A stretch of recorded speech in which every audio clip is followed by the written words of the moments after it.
busca, folhagem não busca, e na estação dá os seus frutos. O salmista vai dizer que aquelas pessoas bem-sucedidas, elas estão como uma árvore plantada, ou seja, elas sabem qual é o seu lugar e permanecem naquele lugar em que foram plantadas. A primeira coisa que eu quero dizer para você, enquanto você estiver no voltar, permaneça onde Ele te colocou. No mesmo lugar e com a mesma postura. No mesmo lugar e com a mesma postura. Permaneça. Pastor, mas é muito difícil. Ele nunca disse que seria fácil. Eu digo lá na igreja, quando você aceita Jesus, você não ganha um algodão doce, você ganha uma armadura, porque nós não estamos num quarto de diversões, nós estamos numa guerra. Alguém tem isso? Diga amém.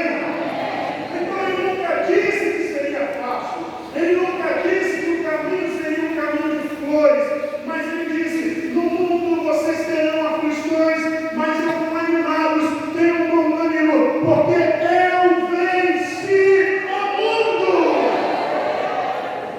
Então o nosso grande aniversário, que seria o mundo, já foi vencido. Não há mais o que vencer na cerca do mundo.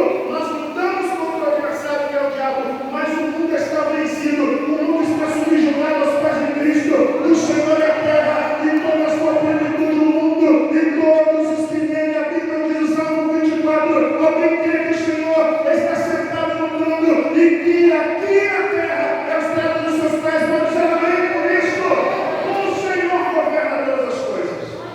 Então eu preciso permanecer no lugar que o Senhor tem para mim. Eu preciso entender, eu tenho um lugar em Deus. Alguém pode repetir comigo? Eu tenho um lugar em Deus. Eu não preciso entrar em disputa com ninguém, porque eu tenho um lugar em Deus. Se eu permanecer no lugar que o Senhor me colocou, eu não vou entrar em discussões. Alguém comigo diga amém. Se eu permanecer no lugar onde Jesus me estabeleceu, eu não vou entrar em conflito com ninguém. Agora, a condição para que isso se estabeleça é que eu permaneça no lugar onde o Senhor me deixou.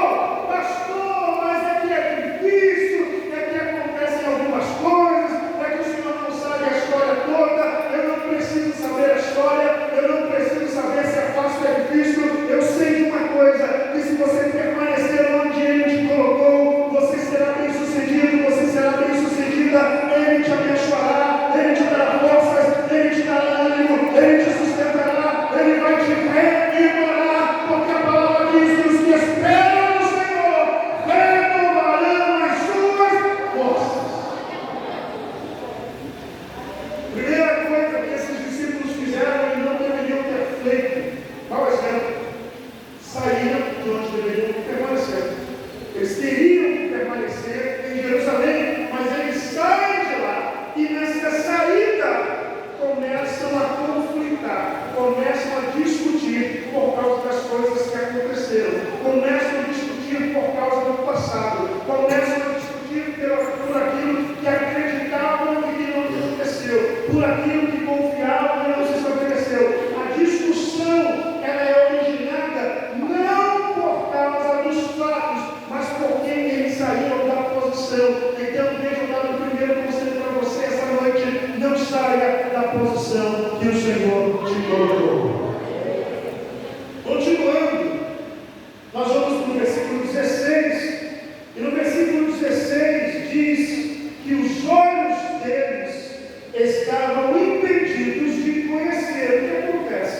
Eles vêm discutindo no versículo 15 e Jesus aparece e começa a caminhar junto com eles. Então eles estão discutindo sobre a morte de Jesus e Jesus está vindo do lado deles. Olha que loucura. Eles estão brigando porque Jesus morreu e Jesus aparece andando junto com eles. Então o que eles tinham no coração deles? Que acabou. Que tem Jesus voltar, Jesus ressuscitar, ressuscita nada, acabou. Só que quando eles menos esperavam, o rei já tinha voltado. É ruim para dizer bem, agora. Eles não esperavam que ele aparecesse naquela hora, naquela estrada, naquele momento da vida deles.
discussão.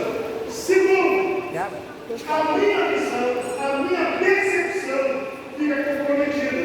Se eu estou esperando o trem voltar e eu saio do lugar onde eu devo estar plantado, se eu estou esperando o trem voltar e eu saio da posição que ele me estabeleceu, eu não apenas comprometo a minha posição, mas eu também comprometo a minha visão. Eu não consigo enxergar mais, eu não consigo perceber mais. Pessoas que saíram da posição, pessoas que abandonaram a direção que Deus deu para as suas vidas, não conseguem mais perceber o Senhor, não conseguem mais sentir a presença do Senhor, não conseguem mais ouvir, não conseguem mais discernir a sua voz, não conseguem mais perceber a sua presença. Até vem alguém na igreja glorificando, até vem alguém na igreja alegrando e acha que aquilo é exagero, acha que aquilo é coisa demais. Mas deixa eu dizer algo para você: ninguém me chamou assembleiano. Quando eu estou na igreja, meu irmão, eu glorifico porque eu sei porque eu fui salvo. Quando eu estou na igreja, eu aplaudo porque eu sei porque estou aplaudindo. Quando eu estou na igreja, eu canto porque eu sei que estou cantando, porque eu fui salvo por Jesus. Então eu preciso entender que abandonar a minha posição compromete a minha visão. Eu não consigo enxergar, a minha percepção ela fica comprometida. Eu não enxergo, eu não percebo e obviamente eu não reajo à presença de Jesus. Eles estão caminhando com Jesus ao seu lado e não reagem à presença de Jesus. Já viu aqueles cultos, como o culto que nós estamos aqui hoje? Eu cheguei aqui para sentir a presença de Deus. Mais alguém aqui? Não tem como não reagir num lugar desse, porque o Senhor está nesse lugar. Eu vou repetir: não tem como não reagir, porque o Senhor está nesse lugar. Se você está no lugar certo, se você está no momento certo, se você está posicionado, se o seu coração está em Deus, não há como não sentir a presença do Eterno, porque Jesus também está nesse lugar. Alguém pode confirmar glorificando ao Senhor esta noite. Se eu estou no lugar certo, com a posição certa, com o coração certo, não há como não sentir a presença dele. Ele está aqui. Eu vou repetir: ele está aqui.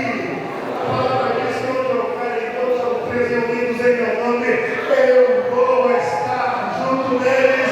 O Senhor está entre nós. Alguém pode glorificá-lo, sabendo que ele está na casa. Aleluia. Então esses homens, por terem saído da sua posição, comprometeram a sua visão. Então, perderam a posição e perderam a percepção, a visão, a percepção foi comprometida. Nós não podemos esperar Jesus fora do lugar, porque estando fora do lugar, a nossa percepção ou a nossa visão acerca dos acontecimentos desse tempo, a nossa visão fica comprometida. Meu irmão, eu não posso ler as notícias da internet, assistir as notícias da TV, ou ouvir as notícias do rádio e reagir como um homem carnal reage. Eu vou repetir: eu não posso ler as notícias de hoje, assistir as notícias de hoje e ouvir as notícias de hoje e reagir como um homem carnal reage. Porque aquele que é carnal, ele só espera para esse tempo, para esta era e para esta vida. E a Bíblia diz que se a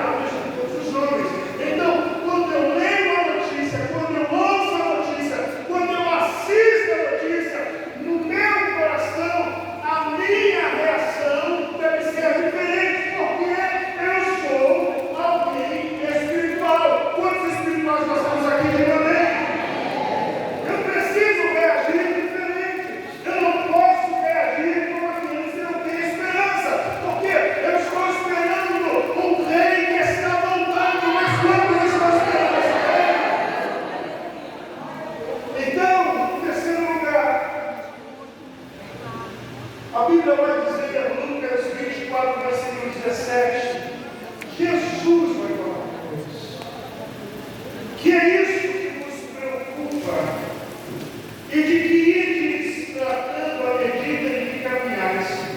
O texto diz que eles pararam entristecidos. Terceira coisa que eu prometi, a audição. Eles ouvem Jesus falar e não conseguem mais identificar a palavra.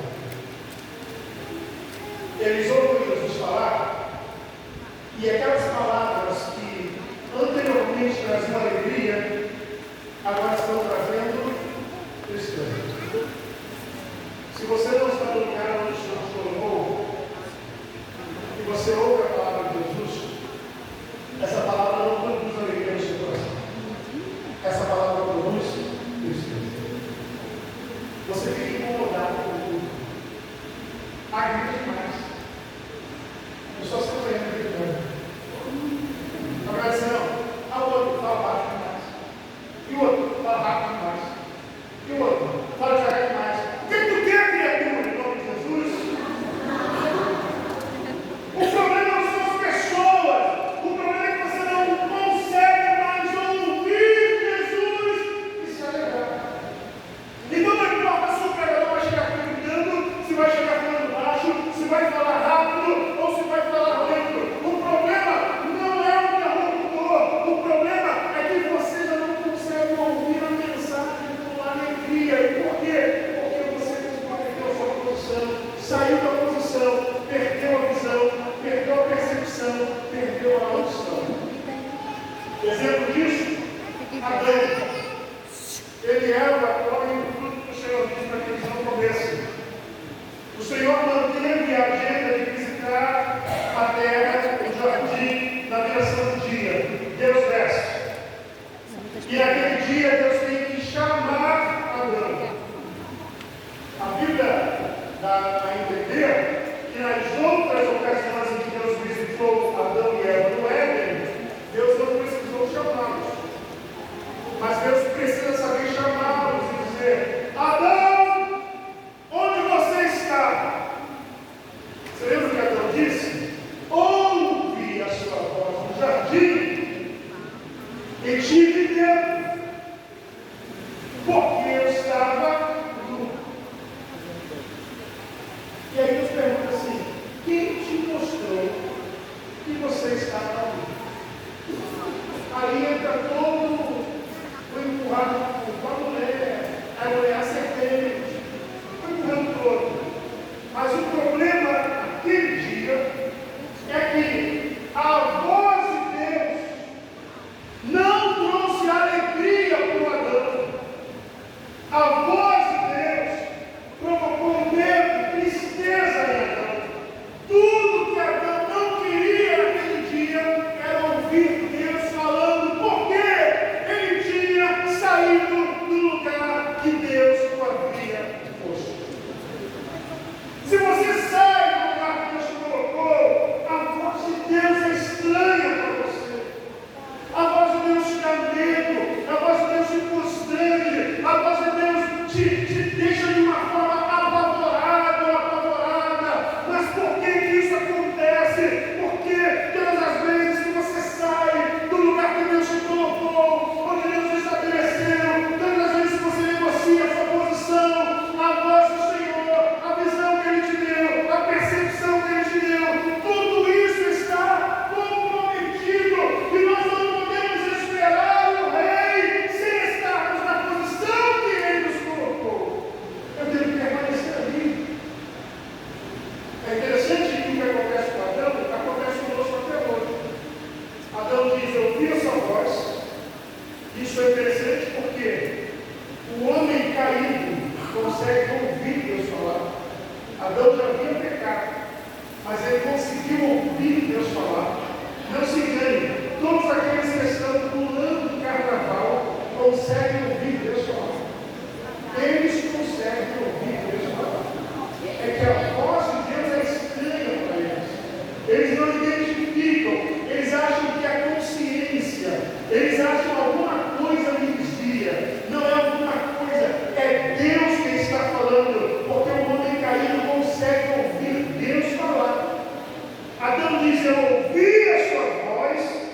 tive medo.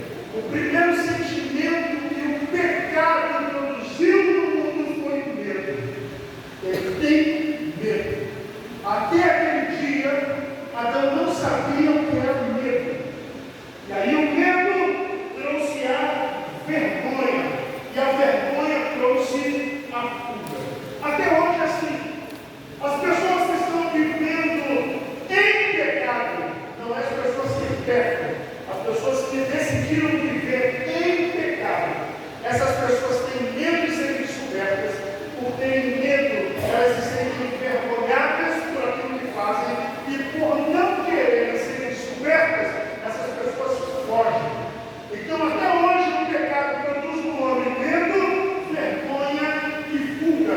Assim como aconteceu com Adão. Mas Deus é tão misericordioso que Ele ainda vai atrás do homem caído, ainda fala com o homem caído. E é por isso que eu e você estamos aqui, porque o Senhor foi atrás de nós, e nós ouvimos a voz dEle, e a despeito de todo o nosso erro, Ele teve misericórdia da minha vida e da sua vida.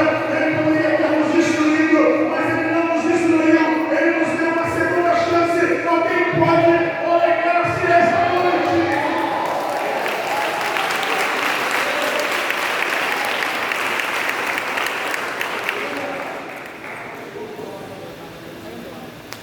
Mas a posição comprometida, a opção comprometida. O rei está voltando. E não é possível que você não está ouvindo o que ele está dizendo nos últimos dias. O rei está voltando. E não é possível que você não está percebendo o que ele está fazendo nos últimos dias. Porque se você não estiver percebendo o que ele está fazendo, e se você não estiver ouvindo o que ele está dizendo nos últimos dias, é porque você saiu da posição. Se você está olhando o que acontece como um homem carnal enxerga, se você está olhando as coisas que acontecem sem discerni-las espiritualmente, é porque você já não está mais na posição que você deveria estar. Provavelmente você está discutindo alguma coisa que não vai mudar nada na sua vida. Provavelmente você está olhando para as pessoas com um olhar que não deveria estar olhando. Você está se ocupando de coisas que você não deveria estar se ocupando. Porque aqueles que permanecem na posição que Deus os colocou, eles estão percebendo o que Deus está fazendo, e eles estão ouvindo o que Deus está dizendo. Porque não se engane, o Senhor está movendo esta terra. Não se engane, o Senhor está tratando nesta terra. Então o que nós precisamos, pastor, nós precisamos retornar para a posição que o Senhor tem estabelecido e dizer: Pai, fala comigo, me mostra, ministra o meu coração, me deixa enxergar, porque eu não quero estar desapercebido quando o Senhor chegar. A opção comprometida.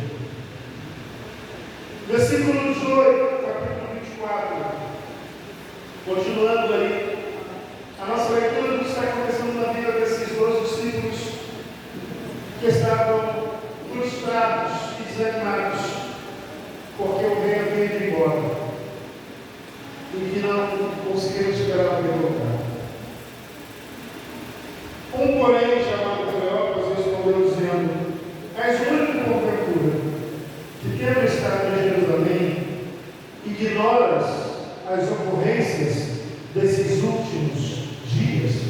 A pergunta mal criada por Cleópas para Jesus. Você é o único, você é estrangeiro, você estava onde? Você não está entendendo o que está acontecendo. Você estava onde? Você não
A última notícia continuava sendo Jesus ressuscitado.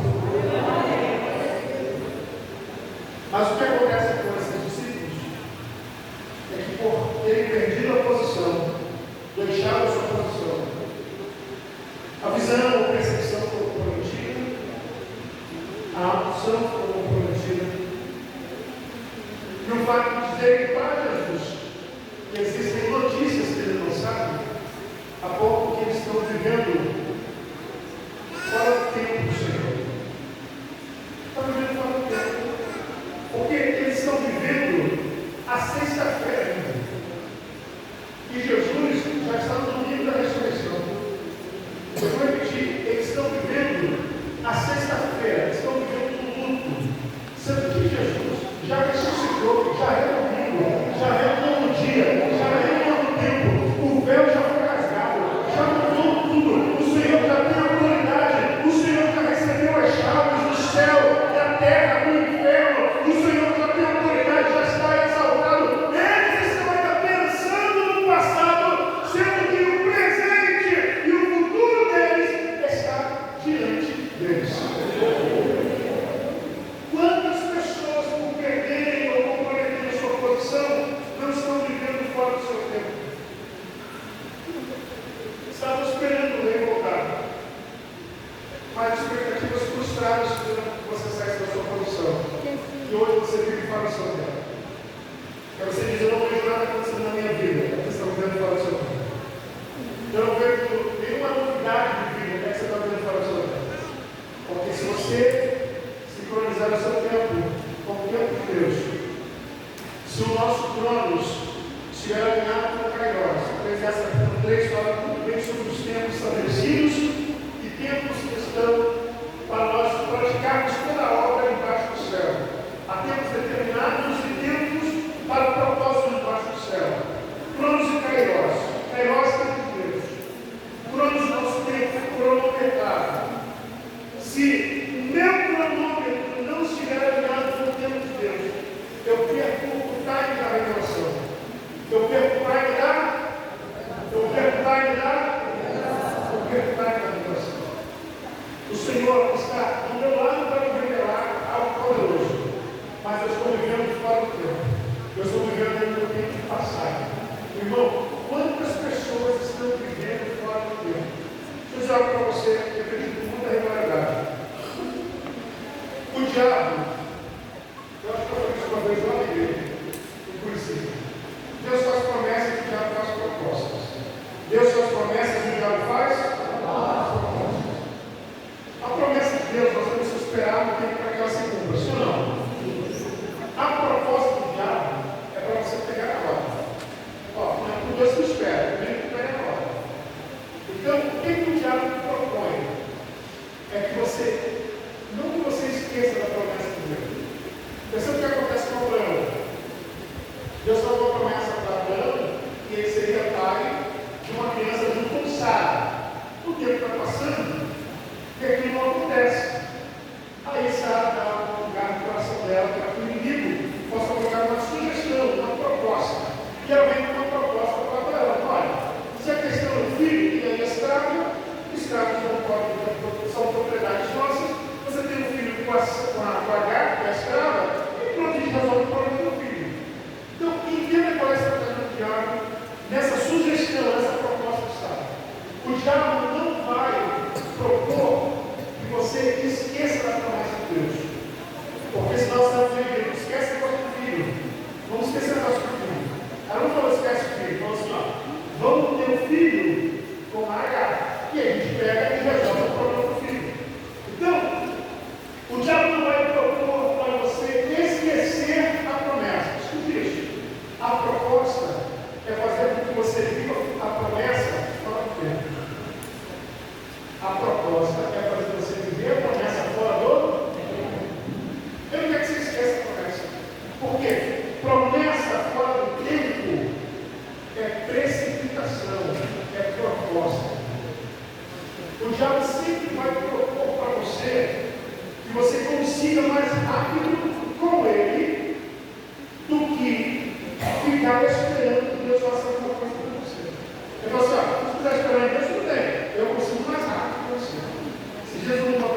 procurou, falou assim, pastor, eu tenho uma ação assim, para receber e tal. E alguém chegou para mim e falou assim, ó, se eu conseguir depositar X valor, que era um valor bem menor do que esse compara, eu chegaria a um ponto que era só receberia, eu consigo acelerar isso para que você receba isso mais. Um mês, 2 meses, você recebe esse negócio, aí está preso lá e tal. E aí ele veio me perguntar para mim, falou assim, pastor, o que você acha? Eu fiquei assim, não sei, eu fiquei balançado. Eu falei, como você vai contar esse testemunho? Como? Só dar uma introdução, fala assim, nosso irmão recebeu uma bênção, conta aqui o testemunho, como você conseguiu essa bênção?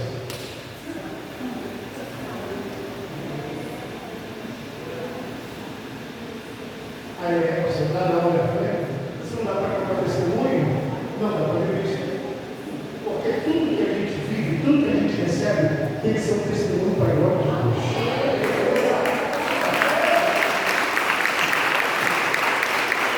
Não viva fora do tempo. Não permita que o diabo nem acelere e nem retarde aquilo que Deus tem para a sua vida. O diabo vai tentar fazer o que você viva fora do seu tempo. E todas as pessoas que comprometem suas posições comprometem o tempo de Deus na sua vida. Irmão, há um tempo, eu preguei na quarta-feira eu comentei na igreja sobre isso.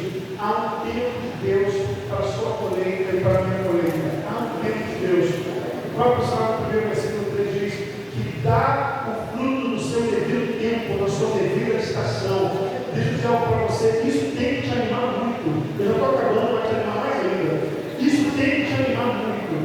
Deus vai trazer uma estação para que você frutifique. Eu vou repetir, Deus vai trazer uma estação para que você frutifique. Há uma estação própria para o seu fruto. Há uma estação própria para o seu fruto. Então não se preocupa se o irmão está frutificando, se o outro está frutificando. A Bíblia diz que na estação própria os seus frutos aparecerão. Então não se preocupe, não saia do tempo de Deus, não saia do lugar de Deus, não permita que Satanás antecipe e nem retarde. Vive no tempo de Deus e Ele está trazendo uma estação para manifestar o seu fruto. Você pode glorificar o Senhor por isso.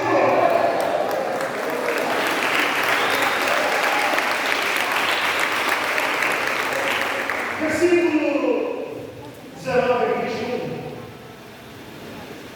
Jesus vai fazer uma pergunta até cômica. Quando eles perguntam, você não sabe o que está acontecendo? As últimas notícias. E Jesus fala assim, quais são as notícias? E ele lhes perguntou, quais? E explicaram, o que aconteceu a Jesus Nazareno, que era varão, profeta, poderoso em obras e palavras diante de Deus e todo o povo. E como os discípulos, sacerdotes e as nossas autoridades o entregaram para ser condenado à morte e o crucificaram. Ora, nós esperávamos que fosse Ele quem havia de redimir a Israel. Mas depois de tudo isso, é já esse o terceiro dia desde que essas coisas sucederam. Eles estão manifestando expectativas frustradas. Nós esperávamos que fosse expectativas frustradas. Você sabe que uma vez Deus me deu uma lição de expectativa e como eu apanhei de Deus, eu vou bater em você. Orando com muita expectativa em algumas coisas. O Senhor me levou em Filipenses capítulo 4, versículo 19, no primeiro texto. O meu Deus, segundo as suas riquezas, suprirá todas as vossas necessidades em Cristo Jesus. Eu falei, então, Senhor, faça, Senhor. Eu sei que eu tenho uma vontade, mas Deus, se o Senhor puder fazer isso, eu espero que não isso. Eu meu Deus, Senhor, eu tenho, meu Deus, segundo as suas riquezas, suprirá todas as vossas necessidades em Cristo Jesus. E aí, Deus, eu quero falar comigo. Eu não tenho compromisso com as suas expectativas. Eu tenho compromisso com a sua necessidade. Deus nunca prometeu suprir a nossa expectativa. Deus disse que supriria a nossa necessidade. Não fico esperando Deus suprir a sua expectativa. Não há um versículo na Bíblia que diz que Deus vai suprir a nossa expectativa. Não há um versículo na Bíblia que aponta para o fato de Deus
quando Noemi fica sabendo que Deus voltou a abençoar Belém, voltou a Betlã, casa do prova, e ela decide retornar. Então ela vai liberar as noras. Olha, vocês podem voltar para os seus pais, os seus deuses, o caminho de vocês.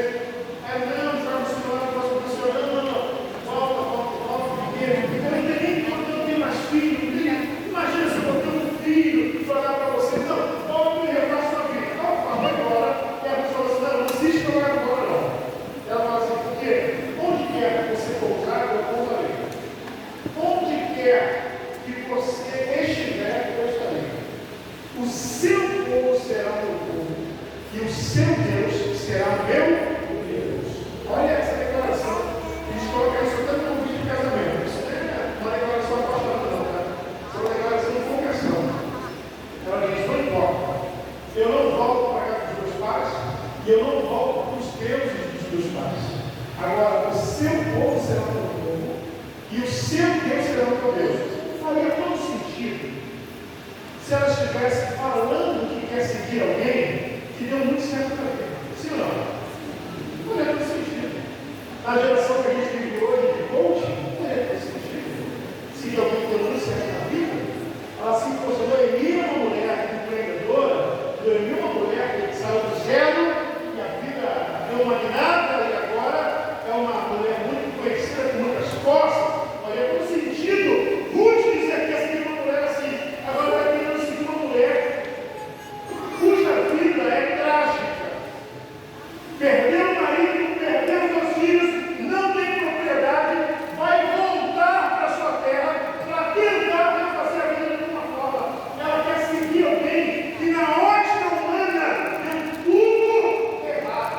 Por que Ruth quer seguir Noemi? Se a Noemi não é um propósito de sucesso, por que ela quer seguir Noemi? Se Noemi não é uma empreendedora que saiu do 0 para o 100, que fez seu primeiro milhão, por que ela quer seguir Noemi? Se na vida de Noemi tudo deu errado, eu tenho uma resposta para você. Porque não, o sucesso de Noemi não são as coisas que ela conseguiu acumular ao longo do tempo, mas do fato de, mesmo totalmente quebrantada, ela ainda sentiu o desejo de voltar para um lugar onde Deus está movendo. Ela diz, se você quer voltar, porque Deus está movendo, é porque realmente você ama esse Deus. Porque ela poderia colocar a culpa em Deus da morte do seu marido, da morte dos seus filhos, mas a atitude de Noemi com as perdas fez com que Ruth decidisse abandonar os deuses dos seus pais e dizer, eu quero servir a esse Deus que você serve. A pergunta que quando eu estudo Ruth e o Espírito Santo faz a mim é, será que eu consigo atrair alguém nas minhas perdas igual eu consigo atrair nos meus testemunhos de vitória? Eu sabia que não tem hora de hoje. Mas será que nas nossas perdas o nosso testemunho é tão forte quanto nas nossas vitórias? Será que quando a gente perde as coisas, será que quando as coisas dão errado para a gente, o nosso testemunho é tão forte que alguém se sente impactado com a nossa reação e diz assim, eu quero Deus que essa pessoa tem, porque não é possível passar por tudo isso e continuar indo atrás de Deus, não é possível passar por tudo isso e continuar indo à igreja, não é possível passar por tudo isso e continuar tentando, não é possível passar por tudo isso e continuar buscando a Deus. Eu quero o Deus que essa pessoa tem, porque a despeito das tragédias da vida dessa pessoa, ela continua indo em direção ao Deus para quem ela serve.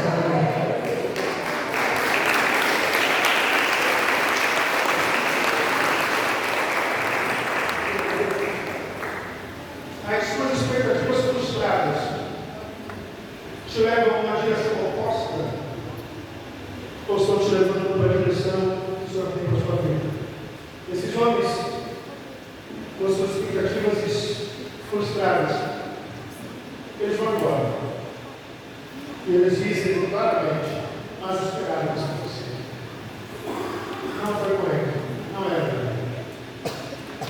E quem eles estão dizendo que não é que está do lado? Eles não conseguem ouvi-lo eles não conseguem perceber. Eles deveriam estar esperando ele voltar, mas saíram do lugar, já não conseguem perceber, já não conseguem ouvir, já não conseguem sentir, vivem apenas a frustração das expectativas, daquilo que não aconteceu, como queriam que acontecesse. Quantas pessoas estão fora da igreja porque não conseguiram que as suas expectativas fossem supridas? Eu pensei que a minha vida fosse melhorar, eu pensei que meu marido fosse voltar, eu pensei que meu filho fosse sair das drogas, eu pensei que andando para a igreja as coisas aconteceriam, expectativas frustradas, e aí vai que as pessoas saem das suas posições. Meu irmão, não importa quais sejam as circunstâncias da sua vida, permaneça onde o Senhor te colocou, porque Ele virá ao seu encontro.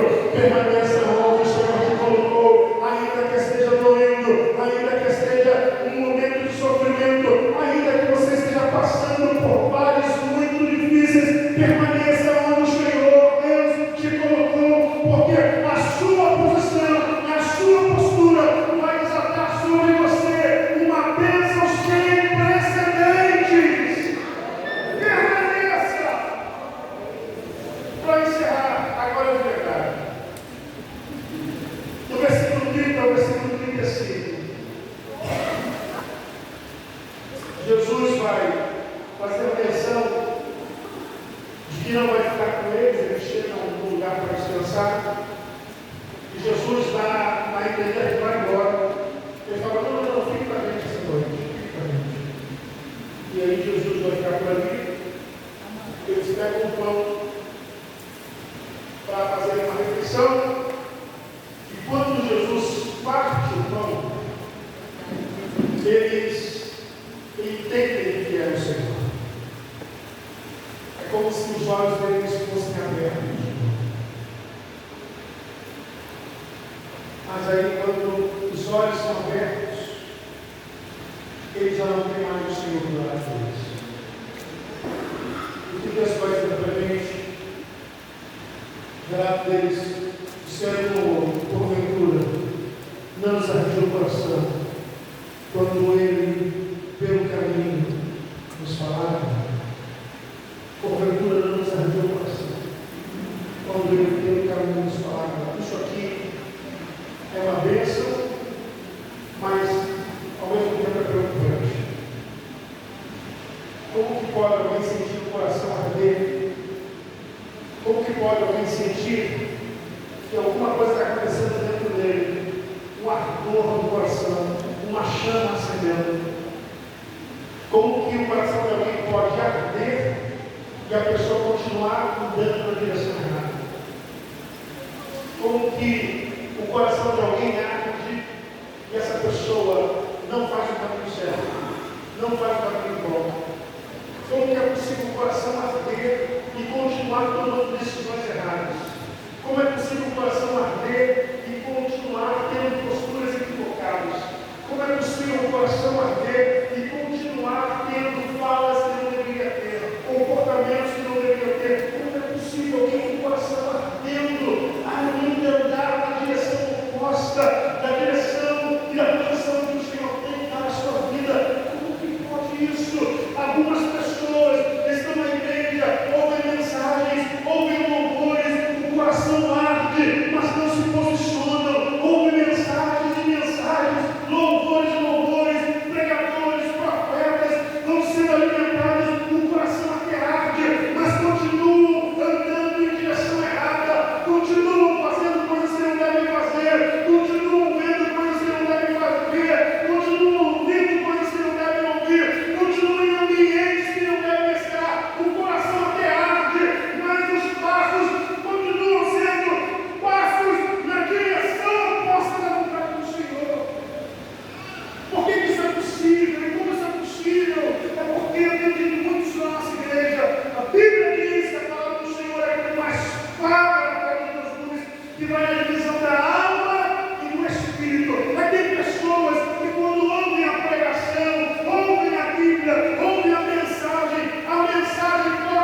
Os pés continuam caminhando na direção oposta.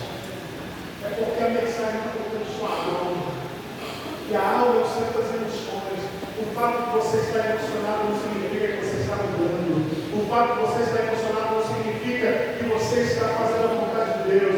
O fato do seu coração arder não significa que você está na direção certa. O coração daqueles homens ardia e eles andavam na direção errada. Alguém está entendendo o que Deus está falando essa noite? Então não é a emoção, não é o coração arder, não, meu irmão. É quando você permite que isso toque o seu espírito.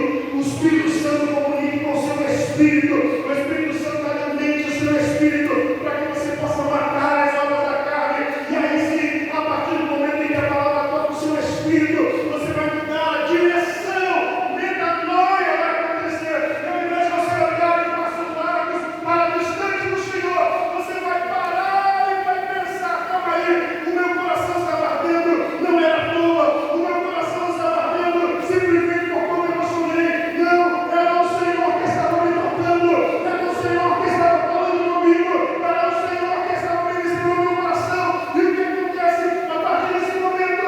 Eles voltam correndo para Jerusalém. Por quê? Porque eles tiveram a noção de que Jesus esteve com eles. O meu coração arder precisa me fazer voltar para o lugar de onde eu não deveria estar. Se o seu coração essa noite está ardendo, significa que você precisa voltar para o lugar de onde você não tinha saído. Que lugar é esse, pastor? Fique de pé, por favor. Que lugar é esse para onde eu tenho que voltar? Esse é o lugar